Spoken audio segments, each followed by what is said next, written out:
In 1976, drag racing legend Dyno Don Nicholson built an all-new Ford Mustang II for competition in NHRA, IHRA, AHRA, and match races across the country. Dyno and his crew chief, John Causey, built 340 cubic inch Clevelands for NHRA and AHRA class legal competition.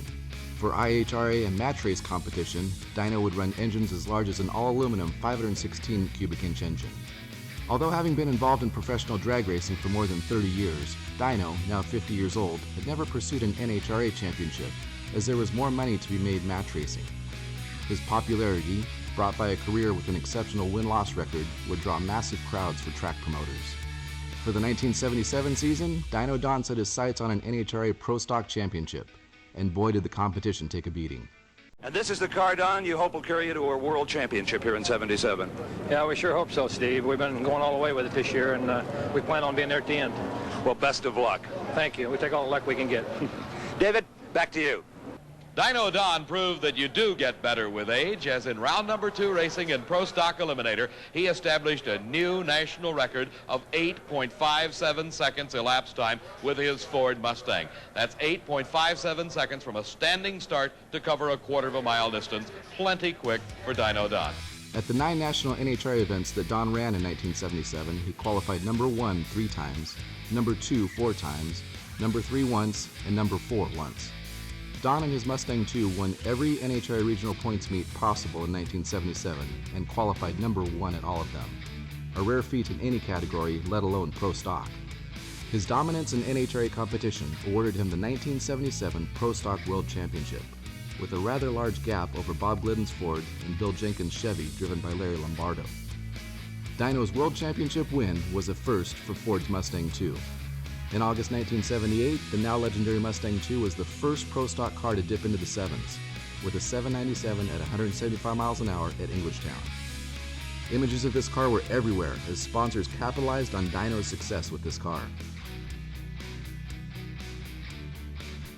For 1978, Dyno sold the 76 Mustang II to Johnny Dowie and built a new Mustang II, which lasted only 3 races before being damaged in a crash to the point that Don sold it. Don quickly bought back the 76 Mustang II after having been beaten by Dowie at the Gator Nationals in his old car. Back to racing, and it is Pro Stock Eliminator semi-final round. Dyno Don Nicholson of Orange, California at the wheel of the Ford Mustang, and what a story here. Earlier this season, Dyno Don and Ronnie Sox ran into each other. That's right, they collided on a racetrack. Both cars were totally demolished. The drivers A-OK, but Nicholson having to go back to his earlier Ford Mustang. It's a couple of years old, but the driver is 52, and he's still right in there with the best of them. In July, Don debuted as 4 Fairmont Pro Stocker while continuing to match race his Mustang II. Through 1981, Don match raced the car up to 5 times a week. The Mustang II was parked until 1983 when Don allowed Vernon Summer to borrow the car to help kickstart the young man's racing career. Summer ran the car for a short time before it was retired and tucked away in a garage on the East Coast, outside of the care of the Nicholson family. Now 40 years later, with concerted effort by myself, Don Nicholson, the great-nephew of Dyno, and Dyno's daughter Cindy, the family has recovered the car.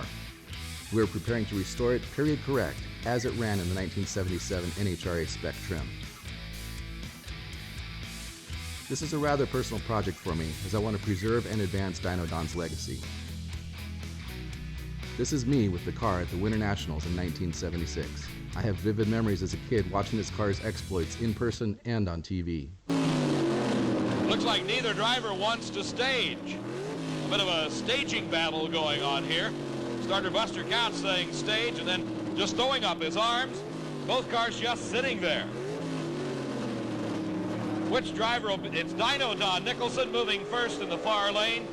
Frank Iaconio into the beams. And a slight hole shot for Frank Iaconio. He leaves just a little bit ahead of Nicholson.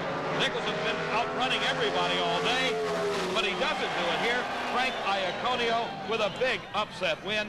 8.75 seconds elapsed time.